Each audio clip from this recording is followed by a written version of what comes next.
Où est passé mon argent? Cette question, Alice Eslicky se la pose chaque matin. Il y a 18 mois, en effet, elle verse près de 68 000 € à une agence immobilière, tout simplement pour acquérir un appartement. À ce jour, pas d'appartement, pas de logement, et son argent a tout simplement disparu. Nada Madi vous raconte cette histoire à peine croyable. Devenir propriétaire, un rêve inaccessible pour des millions de Français. Elle a fait en sorte que le projet que nous avions monté ensemble soit complètement anéanti aujourd'hui, et mes espoirs également. Il existe pourtant une formule alternative appelée la location-accession à la propriété. Mais certains professionnels de l'immobilier profiteraient du phénomène. Alice l'a appris à ses dépens. Elle a perdu 68 000 €. Elle m'a abusée, elle a trompé ma confiance et elle ne peut apparaître que malhonnête. Nous sommes en banlieue parisienne. Alice vit dans ce petit appartement de 50 mètres carrés avec son fils, Raphaël. En 2005, le grand-père de Raphaël décède. Alice envisage alors de devenir propriétaire. Alors avant tout, on cherchait à déménager, à avoir un appartement qui nous permette en même temps, et pour mon fils, pour Raphaël, d'avoir sa chambre, ce qui n'est pas le cas aujourd'hui.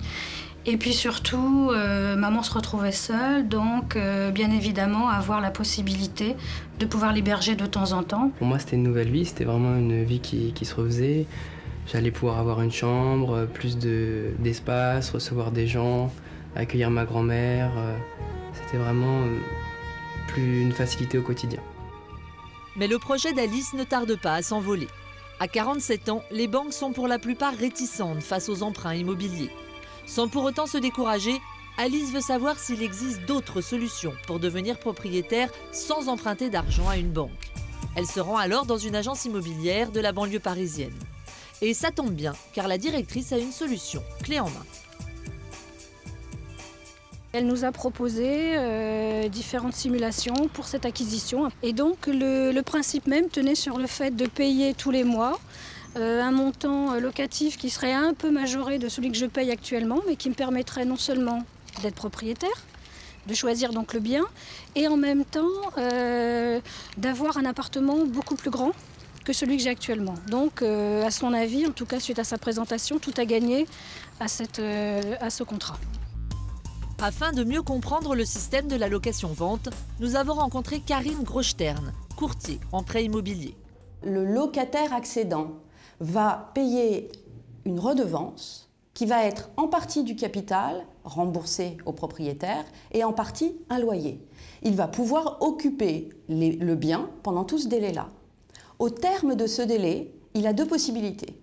Soit il reste dans les lieux et il souhaite acquérir définitivement le bien, et donc on va passer à un contrat de vente définitif, soit il ne souhaite plus acquérir le bien, et là, il va devoir immédiatement quitter les lieux. Séduite par un tel arrangement financier, Alice se laisse guider. Nous sommes en avril 2007. Cette femme, que nous appellerons Madame X, tient sa propre agence et se présente comme chasseur de biens immobiliers. Peu de temps après, Alice repère un appartement de 4 pièces. Le bien est actuellement mis en vente dans une autre agence que la sienne, mais qu'importe, puisque Madame X serait en collaboration avec ses concurrents. Sans perdre de temps, cette dernière propose de se porter acquéreur du bien dans le but de le louer à Alice. Pour prouver sa démarche, elle remet à Alice la copie d'un compromis de vente. Avec ce document, elle serait bientôt propriétaire de l'appartement. Un pré-contrat pour cette location-accession a été proposé fin mai 2007, vers le 30 mai exactement. Et il m'a été remis, mais je dois préciser qu'à aucun moment je n'ai moi-même signé ce contrat. Aucun document n'est encore signé. Pourtant, le 1er juin 2007, Madame X passe à l'action en lui demandant d'urgence la totalité de ses économies afin de bloquer l'acquisition. Concernant cet apport, elle m'avait demandé expressément par courrier de faire un chèque de banque à son nom, directement à elle, à cette personne. Un chèque qui vidait carrément mon plan épargne logement à l'époque, c'est-à-dire d'un montant de 68 000 €. 68 000 €, les économies de toute une vie pour Alice. Le piège se referme, son chèque est immédiatement encaissé sur le compte bancaire personnel de Madame X. Et mis à part son chèque, Alice n'a toujours rien signé. Il ne se passe plus grand-chose, j'ai plus beaucoup de nouvelles de cette personne, et puis je la relance et elle me dit oui, mais vous comprenez, les rendez-vous chez le notaire, ça se passe pas comme ça, on arrive aux périodes de congé. Fin août, ça devrait toujours être possible, mais je vous tiens au courant. Des semaines, des mois. Le temps passe. Sans aucune nouvelle de Madame X, Alice s'interroge. Et lorsqu'elle parvient enfin à joindre cette femme par téléphone, c'est pour découvrir une bien mauvaise surprise. Elle me dit ne vous inquiétez pas, de toute façon, cet argent, il est placé. Et donc, vous aurez des intérêts, vous ne perdrez rien concernant cet apport. Alors, à aucun moment, je n'ai eu de précision concernant le placement de cet argent. Donc, je lui ai simplement demandé, puisqu'apparemment, à ses yeux, la vente ne pouvait pas se réaliser, qu'elle me rembourse tout simplement l'apport. Une vente qui tombe à l'eau sans aucune explication. Des économies destinées à l'acquisition d'un appartement, soi-disant placé sur un compte. Alors que s'est-il passé réellement ? Afin d'y voir plus clair, Alice commence par se rendre en caméra cachée à l'agence immobilière détentrice du bien convoité. Elle veut savoir pourquoi cette vente n'a pas eu lieu. Je sais que je suis allée 2 fois chez le notaire à Paris, qu'elle s'est présentée à ce moment-là. Moi, elle m'a dit j'attends une rentrée d'argent. Ça a duré, une deuxième fois aussi. Après, et puis après, elle a, on va dire que c'est tombé à l'eau. Elle n'a pas pu acheter cet appartement parce qu'elle n'avait pas de fonds. Elle n'avait pas de fonds. On avait fait un compromis de vente à un prix de 200 000 €. Nous, on aurait eu le droit apparemment à 10 000 € qu'on n'a pas eu. Elle vous a pas payé ? Ah bah non, la vente ne s'est pas réalisée, on n'a jamais été payé. Je le sais bien parce que l'année dernière, au mois de janvier, j'ai pas eu de paye. Donc je peux oui, en effet, c'est des choses qui marquent. Je peux vous confirmer que cette signature, elle n'a jamais eu lieu. Voilà, donc cet achat ne s'est jamais fait. Non, elle n'a Elle est jamais. 100% responsable de cette annulation, on est bien d'accord. Ah oui, tout à fait. Madame X comptait-elle réellement acheter cet appartement ou bien avait-elle prémédité cette opération dans le but d'encaisser les 68 000 € d'Alice ? La question se pose. Inquiète, le 22 septembre 2008, Alice informe Madame X qu'elle est sur le point de porter plainte contre elle pour escroquerie. Donc elle a peut-être pris un peu conscience du fait que j'étais vraiment déterminée, que j'avais vraiment envie de mettre en place une procédure pour arriver au remboursement. Et donc elle m'a contactée et elle m'a proposé un premier remboursement partiel. Tant bien que mal, Alice récupère 10 000 €. Mais le combat s'avère difficile pour obtenir le remboursement des 58 000 € restants. Et pourtant, Madame X confirmerait toujours le placement de la somme. Pour preuve, Alice reçoit régulièrement des relevés de compte pour le moins étranges. Ces relevés sont rédigés non pas par une banque, mais par cette femme en personne. Alice n'est pas dupe, elle dépose une plainte pour escroquerie le 29 décembre 2008. Bien décidés à récupérer cette somme, nous accompagnons Alice et Raphaël à l'agence immobilière de Madame X en caméra cachée. Alors maintenant, aujourd'hui, j'ai une Question à vous poser, j'en ai pas 2 et j'en ai pas 3. Et j'attends de vous une réponse. Quand allez-vous me rembourser cet argent ? Je me suis engagée et de toute façon, je vous le rembourserai. Non mais ça c'est encore du futur, je vous le rembourserai, madame. Moi je veux un chèque là, faites-moi un chèque qu'on n'en parle plus. Et puis après vous vous arrangez, vous, quand le déblocage des fonds sera fait, vous garderez... Je n'ai pas la possibilité. Bon, de toute façon, vous savez très bien dans quelle situation là je suis. Mais non, je ne sais pas. Vous m'avez dit avant le 28 février, il n'y a rien qui s'est fait. Après vous m'avez dit samedi, je vous promets, j'aurai des nouvelles. Mais moi, je vous avais pas appelé. Vous ne m'auriez même pas appelé, c'est moi qui me déplace et qui vous demande un rendez-vous pour vous rencontrer aujourd'hui. Alors, je vous ai posé Une question, je veux une preuve aujourd'hui de savoir où est mon argent. Parce que ce papier-là, moi, ça ne veut rien dire. Ça ne veut rien dire, ça.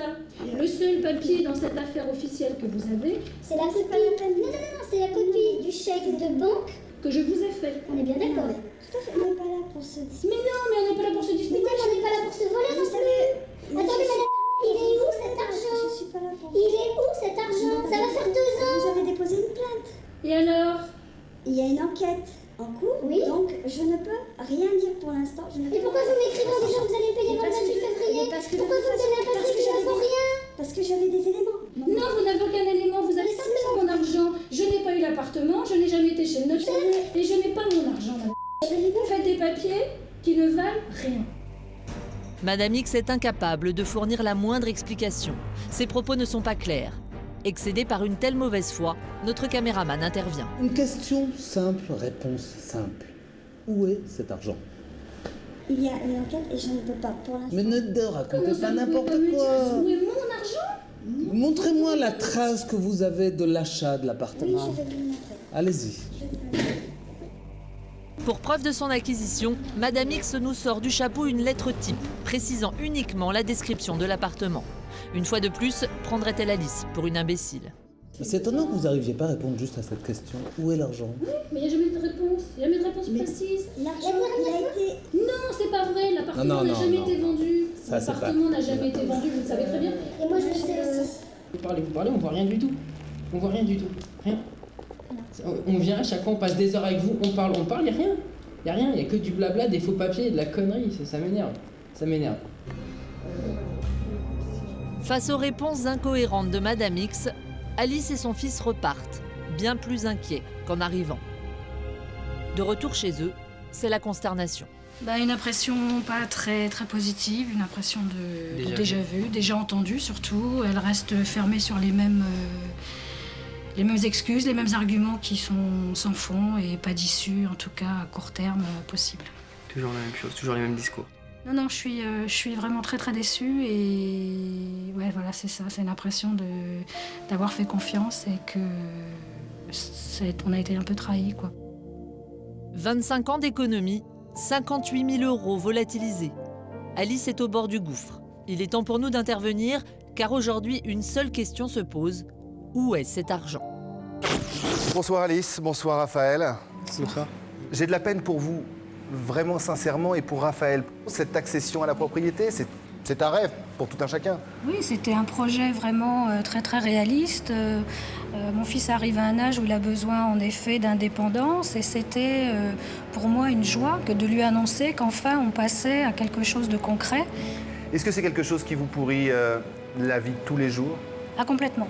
Si on avait au moins une partie de cet argent disponible qui n'avait pas été investi à fond perdu ou autre, on pourrait se sentir un peu plus léger au quotidien. Oui, et tout Raphaël, à fait. vous aussi? Tout à fait, et voir sa mère qui va pas, c'est encore pire. C'est encore pire de voir ses parents comme ça, on peut rien faire. On peut rien faire. Face à Christophe Moulin, Alice et son fils Raphaël.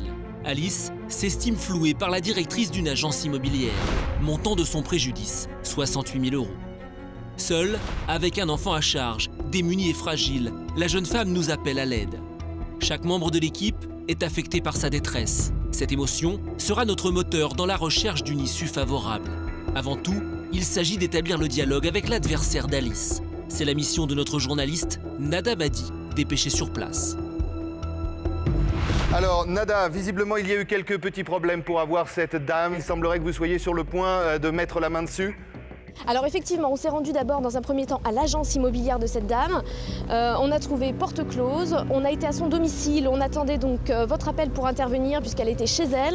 Et là, elle vient juste de sortir de chez elle, donc elle est partie à pied, on la suit. Alors attendez, elle vient de s'arrêter dans une cabine téléphonique, Christophe. Allez-y Nada, restez, tiens, ça c'est pratique. Vous vous mettez devant la cabine téléphonique, le plus près de la vitre possible. Vous lui tendez le téléphone, mais vous ne la laissez pas sortir.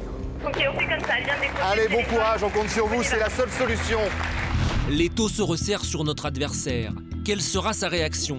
Acceptera-t-elle de répondre à nos questions? Réponse. Oui, je me présente, je suis Nada Badi, journaliste pour TF1, l'émission Sans aucun doute. J'ai Christophe Moulin qui aimerait vous parler au téléphone. Oui, allô? Oui, bonjour. Je suis très heureux de vous avoir. Christophe Moulin, je suis le présentateur de l'émission Sans aucun doute. Et j'ai sur mon plateau une dame qui a plein de choses à vous demander. Et surtout, vous devez le savoir, 68 000 €, c'est Alice Sikli. Moi, j'ai une version de cette histoire et j'attends de vous, je voudrais comprendre ce qui s'est passé, que vous me donniez votre version. Où est l'argent? Comment ça s'est passé? Est-ce que vous avez rencontré des difficultés?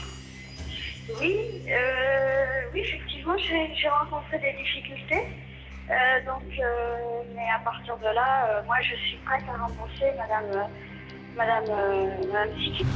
La version de notre interlocutrice a brutalement changé. Aujourd'hui, elle se dit en mesure de rembourser Alice. 3 jours auparavant, lors du tournage de notre reportage, elle affirmait exactement le contraire. De toute façon, vous savez très bien dans quelle situation là je suis. Si j'avais l'argent là aujourd'hui, croyez-moi que c'est déjà sur votre... Vous n'avez pas l'argent que je vous ai confié, comment pouvez-vous tenir un tel discours? Où se trouve la vérité? A-t-elle un nouveau travail ainsi qu'elle l'assure? Comment compte-t-elle apurer sa dette? C'est ce que nous allons maintenant chercher à savoir. C'est-à-dire, madame, vous avez retrouvé un emploi, mais il me semble que vous êtes agent immobilier. Oui, mais écoutez, les circonstances font que j'ai cherché d'autres ressources de revenus et donc, vous savez comme moi, j'ai un rendez-vous, madame Sikli. Oui, mais ça fait 18 mois que vous me dites que c'est bientôt. Non, mais je sais. Écoutez, chacun a ses difficultés. Bon, moi, j'en ai rencontré, il y a eu des problèmes, je me suis fait piéger par une personne. Maintenant, moi, ce que je peux vous dire, c'est que je respecterai mes engagements vis-à-vis de vous. Je fais le nécessaire et je vous tiens au courant dans les meilleurs délais. Malgré sa bonne foi apparente, notre interlocutrice ne prend aucun engagement concret. Passablement agacé par son comportement, Raphaël, le fils d'Alice, sort de son silence. Bonjour madame. Oui, bonjour Raphaël. C'était pour vous dire que je voulais savoir si vous trouvez normal de laisser une femme et son enfant seuls, comme ça. Moi, ce que j'ai voulu faire, c'est pour aider justement vous-même et votre maman à trouver un logement avec un prix. Aider, mais au bout de combien de mois? Au bout de combien de mois, madame? Au bout de combien de mois? Écoutez, monsieur, je comprends. Je comprends tout à fait. Moi, ce que j'ai fait, c'est pour vous aider. Et donc, vraiment, Attendez, de toute façon, moi, j'ai aujourd'hui une opération en cours. Je vais rembourser votre maman. J'ai trouvé du travail. Dans combien de temps? Dans combien de mois? Vous dites ça tous les jours. Tous les jours, on reçoit des appels, des emails. Moi, la seule chose, c'est que je souhaite la rencontrer, votre maman. Je ne demande que ça. Comme d'habitude. Comme d'habitude. On se voit, là. Écoutez, de toute façon, moi, je suis de bonne foi. Je suis prête à faire le nécessaire. Écoutez, je pense. Alors, prouvez-le. Prouvez-le, madame. Prouvez-le. Tout à fait, monsieur. Prouvez-le. Tout à fait. J'ai la possibilité, avec le travail que je fais, de pouvoir récupérer des fonds parce que je me suis fait aussi piéger par une personne. Bon, ça, c'est une affaire entre cette personne-là et moi. J'ai fait une mauvaise association. Je suis en train de pouvoir me rétablir pour pouvoir vous rembourser. Vous n'allez pas diffuser tout ça. Moi, je suis en train de faire ce qu'il faut pour pouvoir. Mais bravo, madame. Mais je suis. Je ne veux que ça. Mais madame, j'ai eu des problèmes, c'est vrai. Oui. Mais je demande que ça, de faire ce qu'il faut. Là, voilà, c'est tout. Moi, je demande que ça. Je demande que ça. D'accord. J'ai des rendez-vous importants. Il faut que je les assume ce soir parce que c'est ça qui va me permettre de respecter madame Sikli. Voilà, c'est tout ce que je peux vous dire. Moi, je suis bonne foi. Et en fait, j'ai été trompée par ma générosité. Voilà, je voulais l'aider. Et puis finalement, c'est moi qui prends tout dans la tête. Sur le plateau de Sans aucun doute, la comédie qu'interprète notre interlocutrice ne convainc personne. Ce n'est pas la première fois qu'elle adopte une telle attitude. Face à son comportement, Joseph Elmaleh peine à contenir sa colère. Soucieux d'interrompre son numéro et d'aboutir à une solution, notre médiateur prend à partie l'adversaire de nos témoins. Depuis quand un professionnel de l'immobilier met son ordre personnel sur un chèque? Non, c'est pas ça. Attendez, excusez-moi, j'ai le chèque de banque avec votre nom. Non, il n'y en a pas, c'est pas du tout dans cet état d'esprit. Mais c'est un peu compliqué. Madame Sikli a déposé plainte. J'ai une instruction en cours. D'accord? Donc à partir de là, moi je respecte ce que je vais faire. Non mais avant de respecter, attendez, ça va un moment. Attendez madame, avant de respecter une instruction, un instant, il est préférable déjà que vous respectez. Madame Sikli s'y présente, vous l'avez enflé de 68 000 €. Arrêtez de me parler d'instruction et de flics. Je suis agent immobilier comme vous et à ce moment-là, j'ai honte de l'être.